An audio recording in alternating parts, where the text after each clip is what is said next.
Looks like the Georgia prosecutor is honing in on some charges for Trump and the election probe. If you've forgotten, Trump had called the Georgia governor and tried to convince them to quote unquote find votes that will that would have made him win the election. Today, an indication of exactly when former President Trump and allies may face criminal charges in Atlanta. The Fulton County District Attorney Fani Willis investigating efforts to overturn Trump's loss in Georgia in the presidential election outlined a 3-week period in August when she expects heightened attention around the Atlanta courthouse.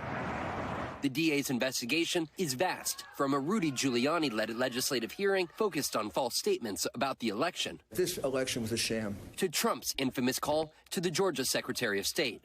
All I want to do is this. I just want to find 11,780 votes, which is one more than we have. Yep, he wanted the dude to find one more than enough votes so that it would overturn the election into his favor.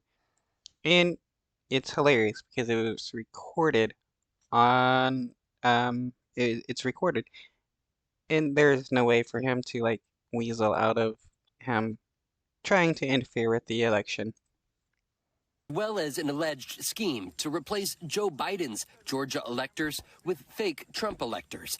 In a recent court filing, quote, 8 of the electors who were offered immunity accepted. Their possible cooperation could indicate the DA is focused on prosecuting bigger name targets.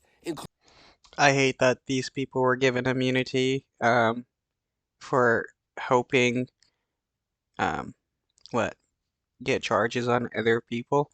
It's like these people committed crimes and then they're being rewarded for it, basically. Including potentially Trump. Trump and Giuliani say they've done nothing illegal. And in the wings, they've got a local racist Democrat district attorney in Atlanta who is doing everything in her power to indict me over an absolutely perfect phone call. I find it hilarious that he calls the person racist when Trump is one of the most racist presidents. Well, maybe that. Well, he is on a good list of racist presidents that we have had. I mean, if you go back far enough, I mean, definitely, like, George Washington was a lot more racist than Trump, but I just find this funny. I mean, Trump and his father was sued and they lost for discrimination, housing discrimination against black people when Trump was pretty young.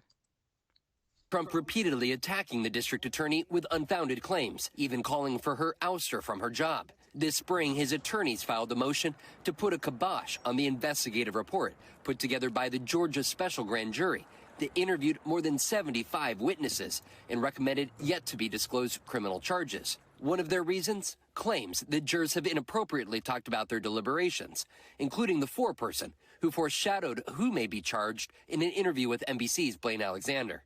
There are certainly names that you would recognize, yes. Georgia's investigation is not his only legal peril. Trump is facing his New York hush money payment trial ahead, as well as the federal special counsel's continued investigation into possible mishandling of classified information and his efforts to overturn the 2020 election in D.C. In both cases, he is saying there was no wrongdoing. He has like 4 or 5 different investigations against him, and he's running for president. It's hilarious. I hope he eventually gets thrown into jail.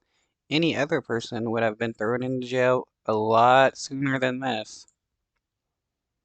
The only crime that I have committed is to fearlessly defend our nation from those who seek to destroy it. But Trump's political standing only strengthening. His lead in the polls among Republican voters growing since his indictment in New York, going from a 16-point lead over DeSantis to a 36-point margin now in an average of polls.